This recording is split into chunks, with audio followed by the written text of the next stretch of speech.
మీకు చెప్పండి. ఇప్పుడు నేనేమోని ఆ,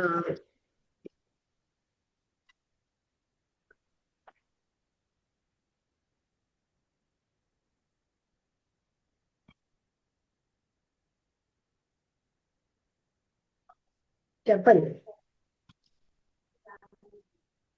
టాపిక్ అమ్మా. టాపిక్ చెప్పాలి కదా, టాపిక్ నేను చెప్తాను.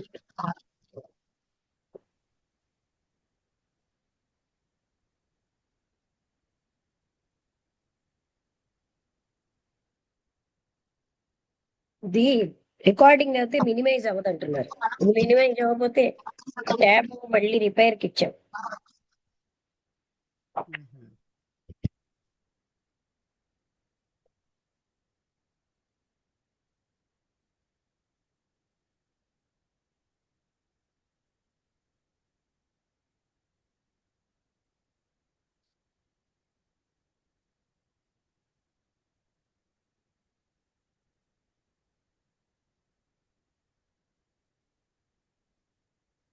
మళ్ళీ ఇవాళ ల్యాప్టాప్ లోనే చూస్తాను.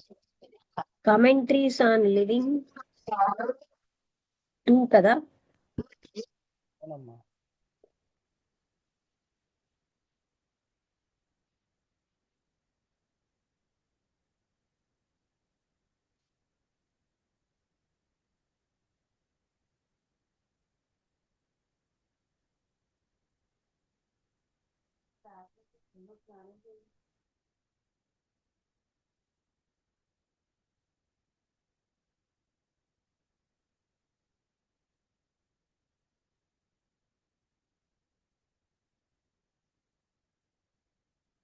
చాప్టర్ 35 అయితే 44 సైలెన్స్ ఆఫ్ ద మైండ్ అయిపోయింది. కంటెంట్మెంట్ కూడా అయిపోయింది. తర్వాత యాక్టర్ నిన్న అయింది. యాక్టర్ తర్వాత chapter the way of knowledge. చెప్పండి. The way of knowledge. Okay అమ్మా. ఓం శ్రీ సద్గురుభ్యో నమః. 17/9/2025 the commentaries on living part 2 by Jiddu Krishnamurti. ఈరోజు topic the way of knowledge అనే టాపిక్ మీద శ్రీ లక్ష్మీ మేడం గారు సంభాషణ చేసి వివరణ చేస్తారు. ఆ పర్వతాల వెనకాల సూర్యుడు అస్తమించాడు.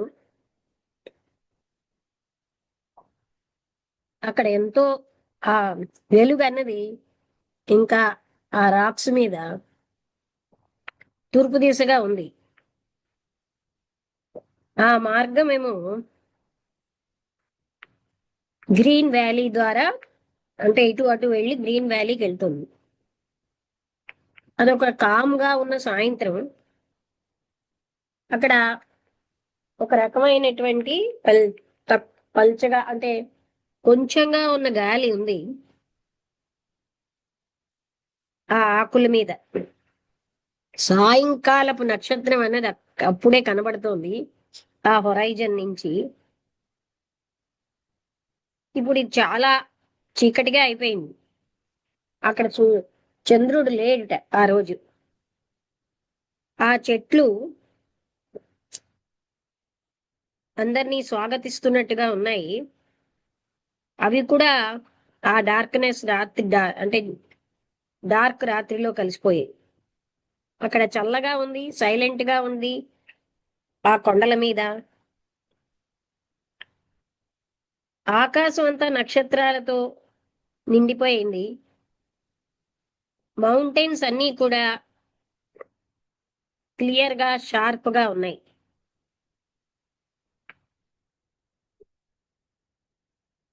ఆ చిన్న విచిత్రమైన రాత్రి అన్నది గా ఎయిర్ అంతటిని నింపేస్తోంది. దూరంగా కుక్క ఒకటి మోగుతోంది, అంటే కుక్క మురుగుతోంది. అది ఎంతో నిశ్చలమైన రాత్రి. ఈ నిశ్చలత్వం అన్నది ఆ రాళ్లలోకి కూడా ప్రవేశించి ఆ వృక్షాలలో కూడా ప్రవేశించిందా అన్నట్టు అన్నిటిలోకి ప్రవేశించింది. ఆ రఫ్ గా ఉన్న మార్గం మీద అడుగులు ఏమీ డిస్టర్బ్ చేయట్లేదు, అడుగుల ధ్వని. మనస్సు అనేది చాలా నిశ్చలంగా ఉంది. మెడిటేషన్ అన్నది ఒక ఫలితం కోసం మార్గం కాదు, లేకపోతే ఒక రకమైన స్థితిని తెచ్చేది కాదు.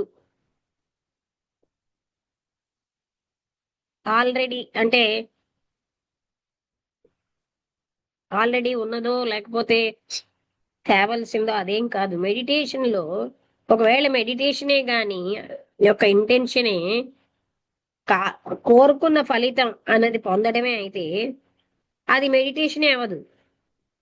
అది కేవలంగా కోరిక యొక్క పరిపూర్ణత్వమే, కోరిక తీర్చుకోవడమే.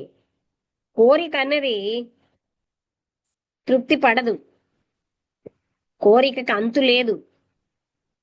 కోరికను అవగాహన చేసుకోవడం మాత్రమే, దానికి ఏమీ స్టాప్ ఇవ్వకుండా, దానిని బలపరచకుండా, అప్పుడు మాత్రమే మెడిటేషన్ అన్నది మొదలయ్యి అదే అంతం. కానీ దీని అంతటికీ ఆవల ఒకటి ఉంది, ఏదో ఒకటి ఉంది. ఇట్ ఈస్ చాలా విచిత్రంగా ఆ మెడిటేటర్ ఉంటున్నాడు అక్కడ. ఆయన కంటిన్యూ అవదలుచుకుంటున్నాడు, ఆయనే అబ్జర్వర్ అవుతున్నాడు, అనుభవించేవాడు అవుతున్నాడు, అలాగే రికలెక్టింగ్ మెకానిజం అవుతోంది. ఇవాల్యుయేట్ చేసేవాడు, ప్రోగు చేసేవాడు, రిజెక్ట్ చేసేవాడు అవుతున్నాడు. మెడిటేషన్ అన్నది మెడిటేటర్ సంబంధించింది అయితే అది మెడిటేటర్ ని బలపరుస్తుంది, అనుభవించేవాడిని బలపరుస్తుంది. మనస్సు యొక్క నిశ్చలత్వం అనేది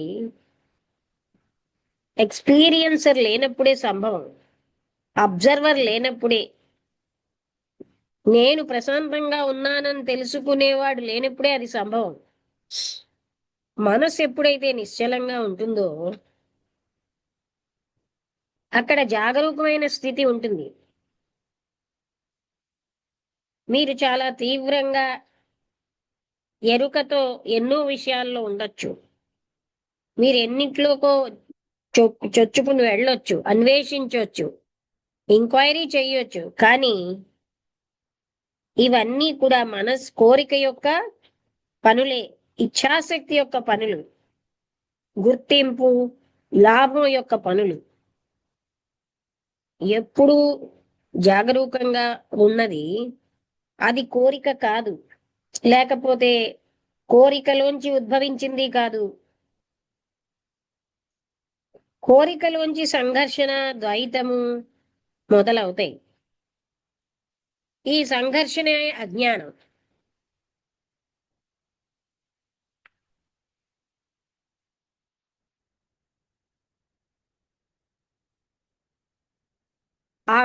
ఒక ఆమె వచ్చారు, ఆవిడ చాలా ధనవంతమైన ఆవిడ ఇప్పుడు ఆధ్యాత్మికతని అన్వేషిస్తున్నారు, వేటాడుతున్నారట. ఆవిడతో పాటు కేథలిక్ మాస్టర్స్ ని, హిందూ టీచర్స్ ని తీసుకొచ్చాట. ఆవిడ అన్వేషించారు, వాళ్ళ దగ్గరికి వెళ్ళారు. ఆవిడ సూఫీస్ ని, బుద్ధిజంలో కూడా వెళ్ళారట. ఇంకా ఆవిడ ఏమంటున్నారంటే, నేను అక్కల్ట్ జ్ఞానంలోకి, గుప్త విద్యల్లోకి వెళ్ళాను, ఇప్పుడు నేను మీ దగ్గర నేర్చుకోవడానికి వచ్చాను. అయితే విజ్డమ్ అన్నది ఎక్కువ నాలెడ్జ్ ని ప్రోగు చేసుకోవడం వల్ల వస్తుందా? మీరు అసలు ఏమిటి అన్వేషిస్తున్నారు? నేను ఎన్నో వేరు సమయాల్లో వేరు విషయాల్లోకి వెళ్ళాను నా జీవితంలో. నేనేదైతే అన్వేషించానో నేను అది పొందాను, నేను ఎక్కువ అనుభవాన్ని పొందాను. నాకు ఒక మంచి అన్నిటితో ఉన్న జీవితం ఉంది. నేను ఎంతో ఎక్కువ చదివాను, ఎన్నో రకాల సబ్జెక్ట్స్ చదివాను, ఒక చాలా నైపుణ్యమైన అనలిస్ట్ దగ్గరికి వెళ్ళాను. అయినా నేను అన్వేషిస్తున్నాను. ఇదంతా మీరు ఎందుకు చేస్తున్నారు?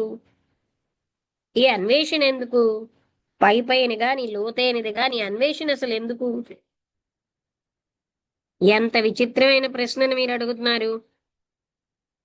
మనిషి అన్వేషించకపోతే మనిషి అలా పడుంటాడు. ఒక వ్యక్తి నిరంతరాయంగా నేర్చుకోకపోతే జీవితం అన్నది అర్థవంతంగా ఉండదు. చనిపోయిన జీవితానికి సమానం. అయితే మళ్ళీ అడుగుతున్నాను, మీరు ఏం నేర్చుకుంటున్నారు?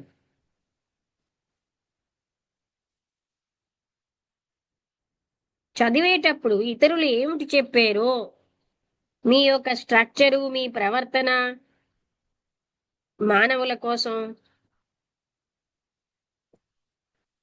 ఇదే కదా. ఈ అనలైజ్ చేసేటప్పుడు సాంఘికమైనది గాని సాంస్కృతమైన తేడాలు, అలాగే అధ్యయనం చేసేటప్పుడు రకరకాలైనటువంటి శాస్త్రాలు, స్కూల్స్ లేక వేదాంతం, మీరు ఏమిటి అసలు పోగు చేసుకుంటున్నారు?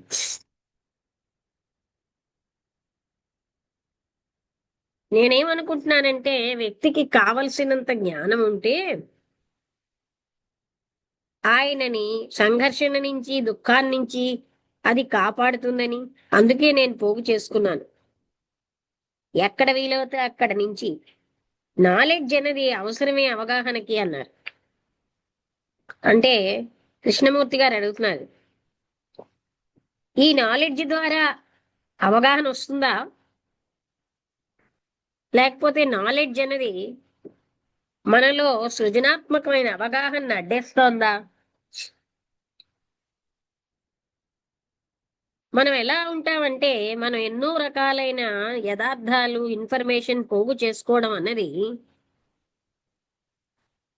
ఎన్నో రకాలైనటువంటి ఎన్సైక్లోపీడియా అంటే డిక్షనరీకి సంబంధించిన జ్ఞానం, మనం స్వేచ్ఛగా ఉంచుకోగలం అన్ని బంధాల నుంచి అనుకుంటాం. ఇది కేవలంగా అలా జరగట్లేదు. వ్యతిరేకతలు, ద్వేషము, యుద్ధము ఆగట్లేదు. మనకెంతో తెలిసినా ఎంత వినాశనకరంగా, వేస్ట్ఫుల్ గా ఉన్నారు వీళ్ళంతా. ఈ నాలెడ్జ్ అనేది ఎప్పుడూ కూడా ఈ విషయాలను అడ్డట్లేదు. అంటే మన ద్వేషాన్ని, మన వినాశనాన్ని, మనలో ఉన్న యుద్ధ ప్రకృతిని అది అడ్డటం లేదు. దానికి వ్యతిరేకంగా అది ప్రేరణ ఇస్తోంది, ఎంకరేజ్ చేస్తోంది వీటికి. అందుకని ఇప్పుడు అంత ముఖ్యం కాదు మనం ఎందుకు విషయ జ్ఞానాన్ని, నాలెడ్జ్ని పోగు చేసుకుంటున్నాం అన్నది. నేను ఎంతో మంది ఎడ్యుకేటర్స్ తో మాట్లాడాను. జ్ఞానం అన్నది ఉంటే అది కావలసినంత మనం వ్యాపించవచ్చు విశాలంగా. అది మనిషి యొక్క ద్వేషాన్ని పోగొడుతుంది. అది సంపూర్ణ వినాశనాన్ని ఆపుతుంది ప్రపంచంలో అని నేను విన్నాను వాళ్ళ దగ్గర. ఎందరో విద్యావేత్తలు చెప్పారు. నేనేమనుకుంటున్నానంటే,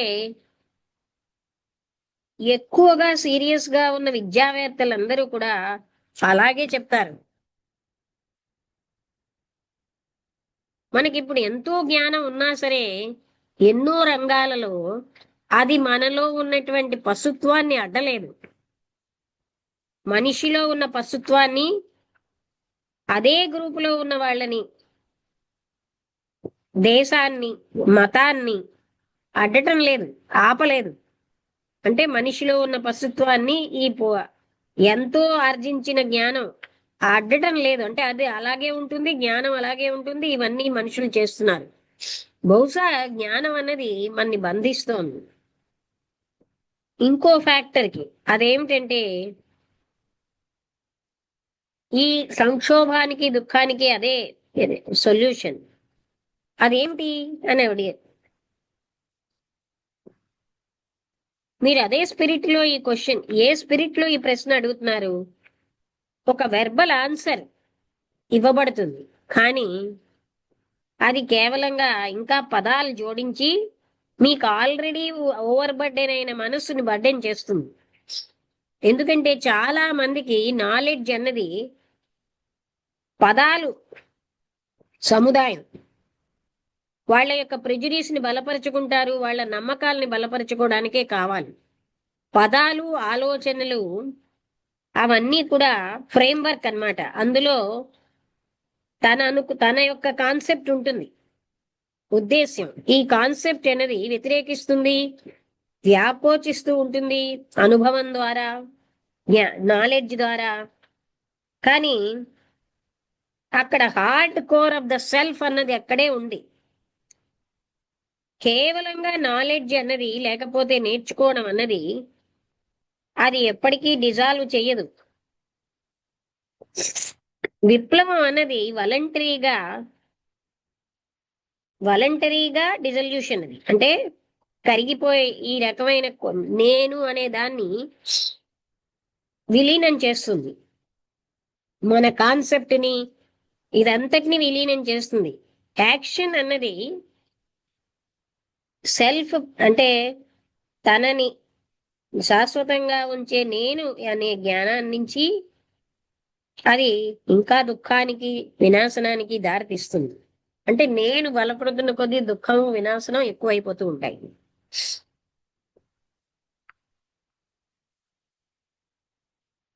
మీరేమంటున్నారంటే, మీరు మాకు సలహా ఏమి, ఏదో ఒక వేరే ఫ్యాక్టర్ ఉంది, అదే నిజమైన సొల్యూషన్ మా దుఃఖాలకి. అండ్ నేను అది అడుగుతున్నాను in all seriousness, what that factor is. ఆ ఫ్యాక్టర్ ఏంటి? ఒకవేళ అలాంటి ఒక ఫ్యాక్టరే ఉన్నదనుకోండి, వ్యక్తి తెలుసుకోగలడు,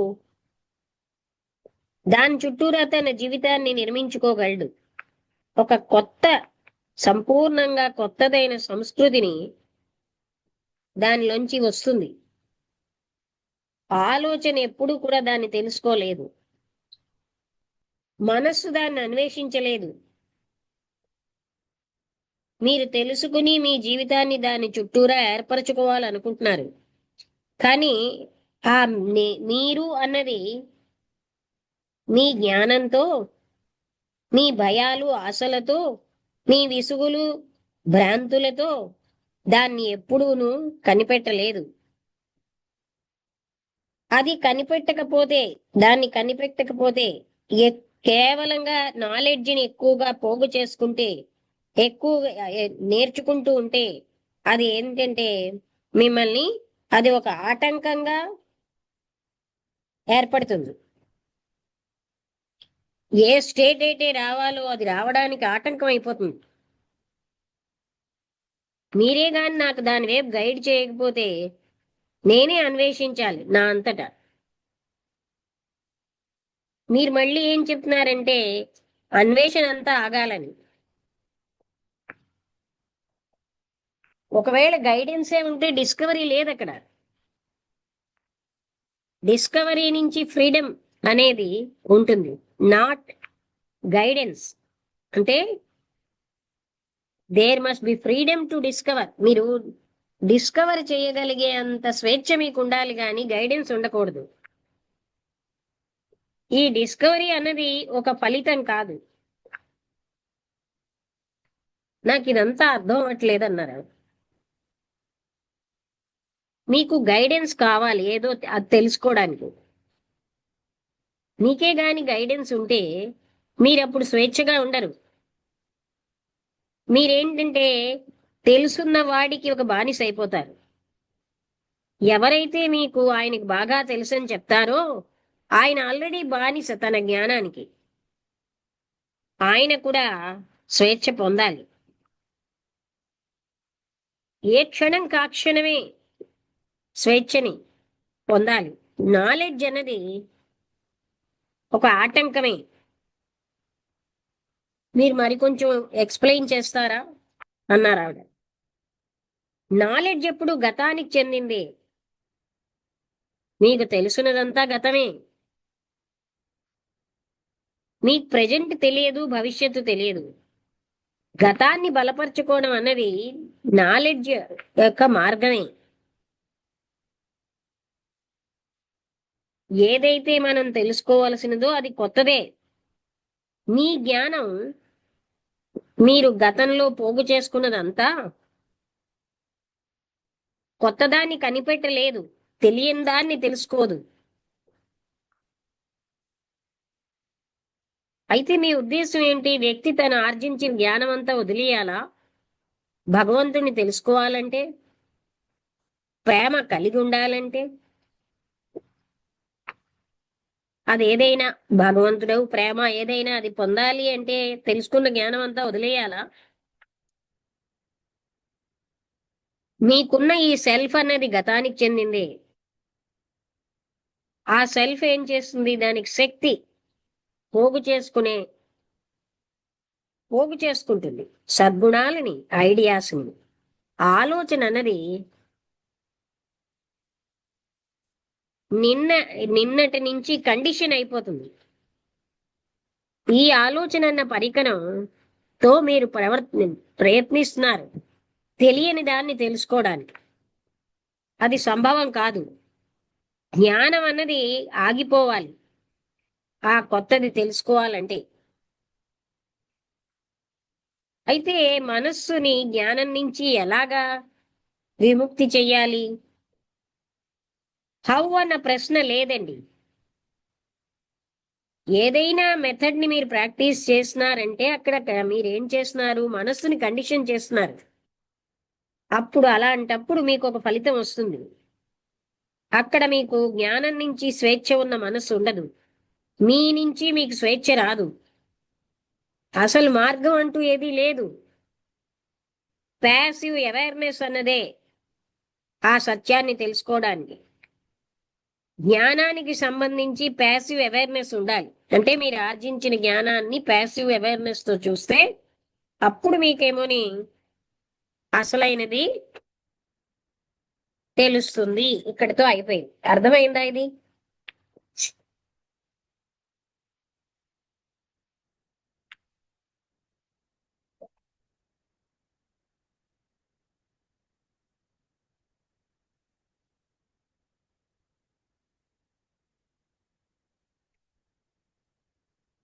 ఏమైనా అర్థం కాకపోతే అడగండి.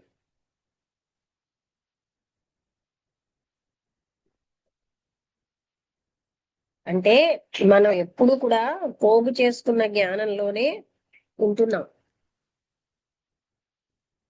దానిలోనే ఎంత ఎక్కువ జ్ఞానం ఉంటే అందరు విద్యావేత్తలందరూ అలాగే చెప్తారు, ఎక్కువ జ్ఞానం ఆర్జిస్తే మంచిదని. కానీ ఎక్కువ జ్ఞానం వల్ల మనిషిలో ఉన్న ద్వేషము, యుద్ధ ప్రవృత్తి ఏవీ పోవట్లేదు. అవునా కదా? అంటే ఎప్పట్లాగే అవును. ఉన్నాడు మనిషి. ఆల్రెడీ ముందుగా ప్రిపేర్ చేసుకున్న జ్ఞానం ఏదైతే ఉందో దాంతోనే ముందుగా ప్రిపేర్ చేసుకున్న ఉన్నట్టు. అనుభవాలు, ఆర్జించిన అవునమ్మా. జ్ఞానం అంతా గతానికే చెందుతాయి. నిరంతరం ఎన్నో నేర్చుకుంటున్నది మనం అనుకుంటాం. మన అందరికీ ఉంది అభిప్రాయం, ఇది అది చదివి ఎన్నో అవునమ్మా. నేర్చేసుకుంటే మనం చాలా గొప్పవాళ్ళం అని. ఎన్ని చదివినా మనలో ద్వేషం పోలే, మనలో పరభావం అవునమ్మా. పోలే. ఎంతో మంది గురువుల దగ్గరికి వెళ్ళినా ఎక్కడ ఆ అహంకారం అలాగే ఉంది. నేను అని, నేనే ఇంపార్టెంట్ అన్న భావం పోలే. అవునా కదా? అవునమ్మా. అవును. అందుకని జ్ఞానం ఎక్కువగా తెలుసుకోవడం వల్ల ఏమీ లాభం లేదు.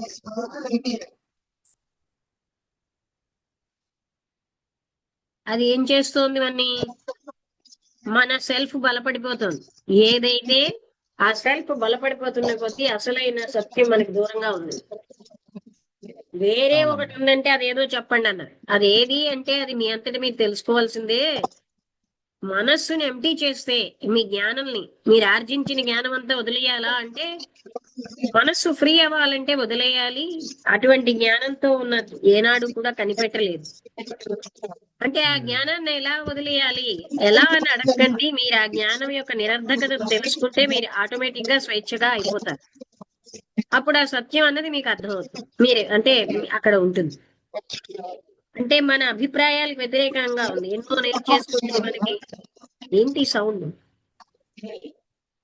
ఎన్నో నేర్చేసుకుంటే మనకి ఎన్నో తెలుస్తాయని, ఇలాంటివన్నీ అభిప్రాయాలు.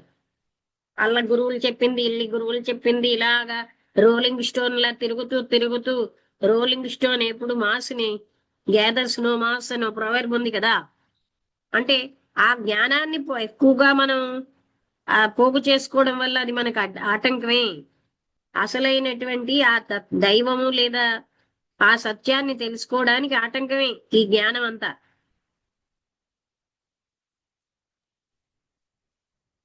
రమణ చెప్తారా? మీరు ఎవరైనా రాసుకుంటున్నారా లేదా? రాసుకుంటున్నానమ్మా, అర్థమైందమ్మా. అదే ఏదైతే మనం ముందుగా పోగేసుకున్నది ఏదైతే ఉందో అది ముందుగా ఆల్రెడీ కాదు, ఇప్పుడు పోగు మనకి. చేసుకున్నది కూడా. ముందుగా అని ఎందుకంటారు? అంటే జ్ఞానం అవునమ్మా, అదే గతానికి అదే చెందింది.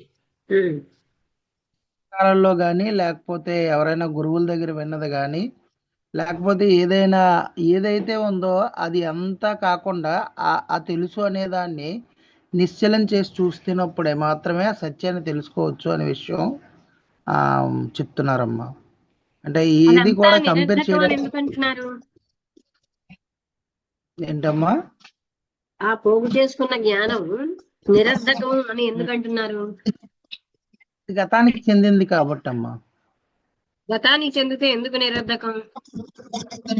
అంటే గతానికి చెందిందంటే అనుభవపూర్వకంగా ఉండే జ్ఞానం కాదు కదా. అనుభవపూర్వకంగా ఏదైతే ఉన్న జ్ఞానం కూడా ఆటంకమే.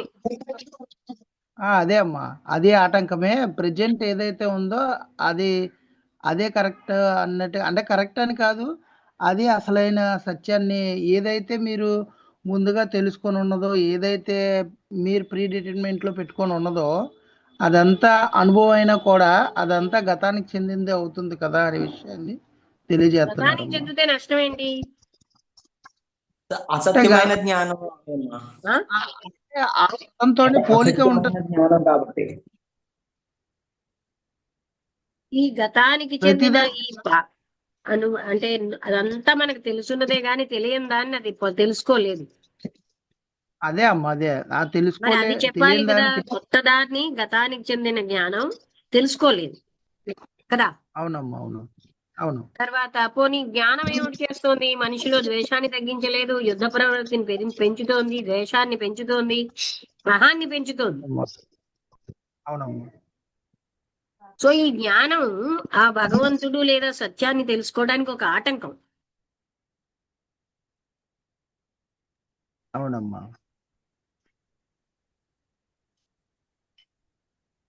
అయితే ఎలాగా జ్ఞానంలోంచి విముక్తి చెందాలి అంటే జ్ఞానాన్ని మొమెంట్ టు మొమెంట్ అవేర్నెస్ తో గమనించమంటున్నారు. అవును. మనం నిద్రాణ స్థితిలో మనస్సును ఉంచుతున్నాం గాని మనం ఆర్జించిన జ్ఞానం మనకి ఏ విధంగా ఉపకరిస్తోంది అనేది మనం చూడం.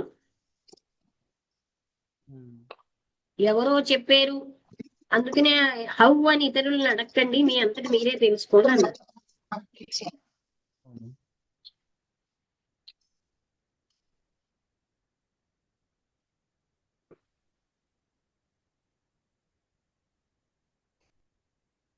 అర్థమైందా అందరికి? వసంత్ గారు అర్థమైందా?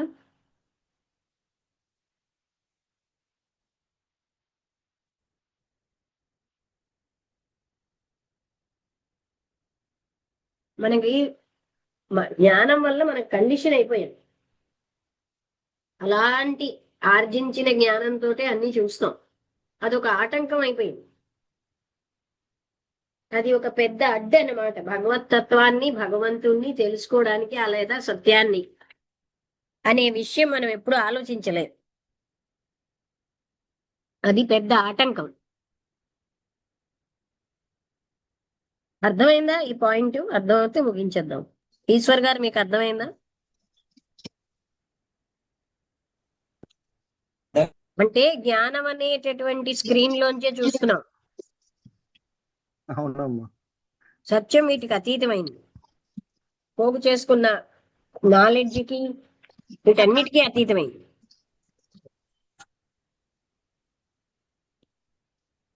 సో ముగించేద్దాం. వస్తే అమ్మా. అమ్మ అలాగే ఆ?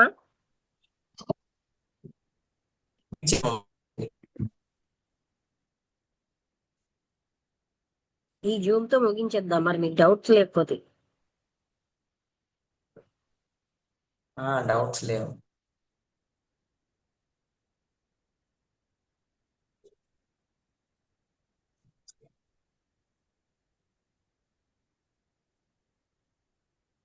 మనకి అభిప్రాయం ఏంటంటే పోగు